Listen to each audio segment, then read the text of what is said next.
So students, today's our topic is concept of pH and POH. हमारे पास pH और POH basically है क्या चीज? देखिए, हम एसिड और बेस पढ़ते हैं. जब हम एसिड और बेस पढ़ते हैं तो हमारे पास कोई ना कोई तो इनको मेजर करने का पैरामीटर होगा कि हम किस तरीके से किसी भी सोल्यूशन को या किसी भी चीज को मेजर कर सकें कि बेसिकली जो है वो ये एसिड है या बेस है. तो हमारे पास जो है वो एक पैरामीटर यूज होता है जो कि हम कहते हैं basically pH scale. PH scale हमें बताता है कि क्या हमारे पास एसिड है और क्या हमारे पास बेस. उससे हमारे पास जो है वो बेसिकली दो चीजें निकलती हैं, एक पीएच और दूसरी पीओएच.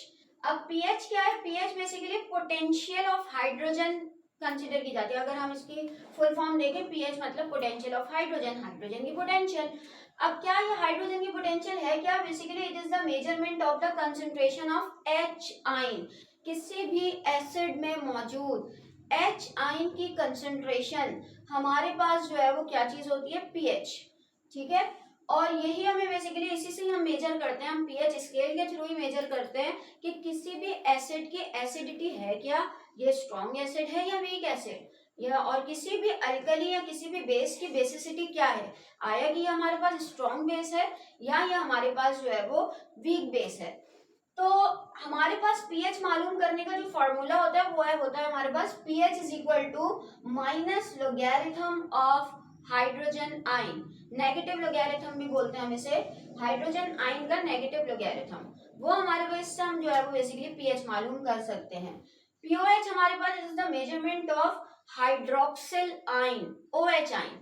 किसी भी बेस या किसी भी अल्कली में मौजूद OH आयन की कंसंट्रेशन, ये हमारे पास जो है वो क्या कहलाती है? Basically pOH.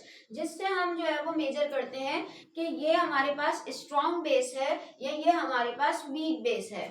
अच्छा, इन दोनों को मेजर करने के लिए जो स्केल हमारे पास यूज होता है वो हमारे पास पीएच स्केल कहलाता है. पीएच स्केल की हमारे पास जो बेसिकली वो मौजूद होती है रेंज, वो मौजूद होती है फ्रॉम 1 to 14. ठीक है, अब यहाँ 7 जो है वो बेसिकली क्योंकि 1 to 14 में हमारे पास 7 जो होता है वो न्यूट्रल पॉइंट होता है. न्यूट्रल पॉइंट का मतलब ये है कि हमारे पास वो पॉइंट होता है जिसमें कि ना कोई चीज एसिड होती है और ना ही कोई चीज बेस होती है. ठीक है, और इससे लेस देन यानी 7 से लेस देन हमारे पास जो होता है वो एसिड होता है. न्यूट्रल पॉइंट से पीएच जितना दूर होगी वो कंपाउंड हमारे पास उतना ही ज्यादा स्ट्रॉन्ग एसिड होगा. जैसे 7 से दूर है 1, 2, 3 पॉइंट समथिंग, ये चीजें सब 7 से दूर है तो ये हमारे पास स्ट्रॉन्ग एसिड कहलाएंगी. और जैसे जैसे पीएच हमारे पास 7 के करीब आती रहेगी, जैसे 4, 5, 6, तो वो हमारे पास जो है वो एसिड क्या होता रहेगा? वीक होता रहेगा, वीक एसिड कहलाएगा. इसी तरह अगर हमारे पास किसी सब्सटेंस की पीएच या पीओएच हमारे पास 7 से ज्यादा है, वो 7 से जितना ज्यादा दूर होगी उतना ज्यादा ही हमारे पास जो है वो स्ट्रॉन्ग बेस होगा. जैसे हमारे पास 8, 9, 10, 11 सॉरी हमारे पास जो है वो 11, 12, 13 ये हमारे पास 14 के करीब है और 7 से दूर है तो ये हमारे पास जो है वो स्ट्रॉन्ग बेस होंगे. जबकि 7 से करीब जो हमारे पास पीएच होगी वो हमारे पास जो है वो फिर कंसिडर होगा कि ये हमारे पास बहुत ही वीक बेस है. ठीक है, अब जब देखिए जब पीएच और पीओएच की हम जो है कॉन्सेप्ट पढ़ते हैं तो हमारे पास एक टॉपिक यहाँ पर आता है जो कहलाता है आयनाइजेशन ऑफ वाटर. वाटर की आयनाइजेशन, आयनाइजेशन यानी कि break down of ions, ions का टूटना. आपको पता है वाटर एक, अगर हम पीएच के कॉन्सेप्ट के हिसाब से देखें तो हमारे पास वाटर जो है वो एक न्यूट्रल कंपाउंड है. क्यों न्यूट्रल कंपाउंड है? क्योंकि हमारे पास जब वाटर को तोड़ा जाता है, आयनाइज किया जाता है, तो इसमें सिर्फ और सिर्फ एक हाइड्रोजन आयन और एक हाइड्रोक्सिल आयन मौजूद होता है. यानी कि 1 1 क्या होता है? फिर ये इसको न्यूट्रलाइज कर देता है. इसी वजह से ये हमारे पास वीक इलेक्ट्रोलाइट होता है. वीक इलेक्ट्रोलाइट यानी कि ये जो है वो नॉर्मली हमारे पास इलेक्ट्रिसिटी कंडक्ट नहीं करता. हाँ, जब इसमें हम थोड़ा सा एसिड ऐड करते हैं, एसिड में H आयन होता है ना, तो अगर हम इसमें थोड़ा सा एसिड ऐड करते हैं तो इसमें H आयन की कंसंट्रेशन बढ़ जाती है तो ये कंडक्टिविटी इसकी इंक्रीज हो जाती है. यहाँ अगर हम बात करें कि इसमें अगर हम बेस ऐड करते हैं तो हमारे पास हाइड्रोक्सिल आयन की जो है वो कंसंट्रेशन बढ़ जाती है तो इन दोनों की कंसंट्रेशन में फर्क आ जाता है तो इसीलिए फिर वो इलेक्ट्रिसिटी को कंडक्ट कर पाता है. वरना हमारे पास हाइड्रोक्सिल भी एक है और हाइड्रोजन आयन भी एक है, तो ये हमारे पास न्यूट्रल होता है। चलिए हम इसकी डेरिवेशन पर आगे बढ़ते हैं कि आयनाइजेशन ऑफ वाटर की हमारे पास बेसिकली डेरिवेशन किस तरीके से जो है वो ड्राइव की जाती है। आपको पता है जब ये वाला आयन तोड़ते हैं, अच्छा ये हमारे पास जो है वो अगर आप देखें तो ये हमारे पास रिवर्सिबल रिएक्शन है। रिवर्सिबल रिएक्शन यानी कि ये दोनों तरफ हो सकता है। अब हमारे पास अगर इस रिएक्शन का हम केसी निकालें, केसी जो कि हमारे पास मौजूद है इक्विलिब्रियम कांस्टेंट, ओके, तो आपको पता है केसी की किस तरीके से हमारे पास फॉर्मूला, अगर आपको याद हो पिछली वीडियोस में मैं बता चुकी हूँ, जो कि मेरे पास मौजूद भी है, आप मेरे चैनल पर जाकर सर्च कर सकते हैं। केसी वाला इक्विलिब्रियम कांस्टेंट के सारे लेक्चर्स जो है वो अवेलेबल हैं। तो केसी हमारे पास बेसिकली क्या है, it is the ratio between product concentration of product and the concentration of reactant. अब कंसंट्रेशन ऑफ प्रोडक्ट में हमने जी लिख दिया यहाँ पर H की कंसंट्रेशन और OH की कंसंट्रेशन, दोनों आयन की कंसंट्रेशन हमारे पास एज अ प्रोडक्ट आ गई और इसका रेशियो हमने नीचे रखा जो कि हमारे पास रिएक्टेंट के साथ निकाला जाता है और रिएक्टेंट हमारा वाटर है। केसी की जो हमारे पास बेसिकली फॉर्मूला होता है, उस केसी के फॉर्मूले में हमने इस इक्वेशन को पुट कर दिया, ये यूं कर दें कि हमने केसी पर जो है वो इसे रिप्रेजेंट कर दिया।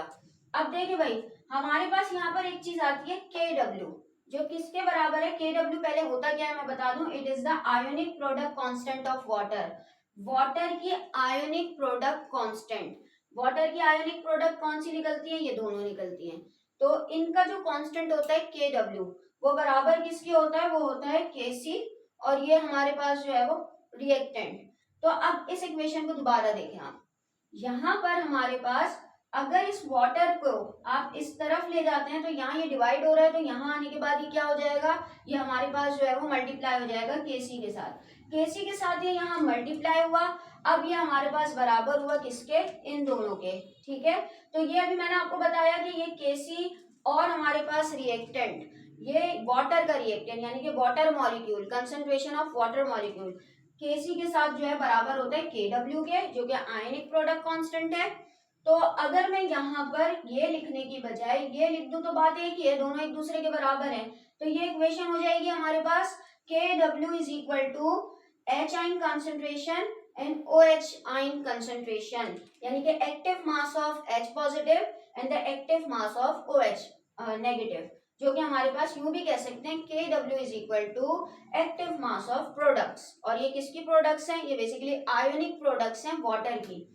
अच्छा यहाँ पर हमारे पास चूंकि ये कांस्टेंट है और आपको पता है कांस्टेंट की एक खास वैल्यू होती है, तो यहाँ पर हमारे पास जो वैल्यू निकल कर आती है वो निकल कर आती है 1 मल्टीप्लाई बाय 10 की पावर -14, ये हमारे पास बेसिकली KW की कांस्टेंट वैल्यू है।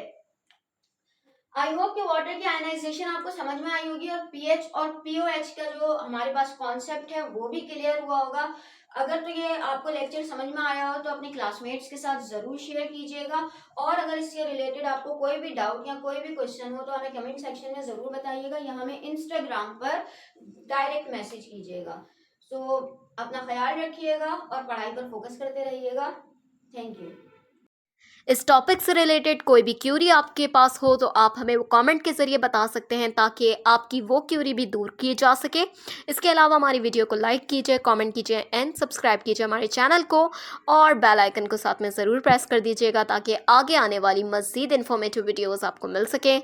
तब तक के लिए अल्लाह हाफिज़।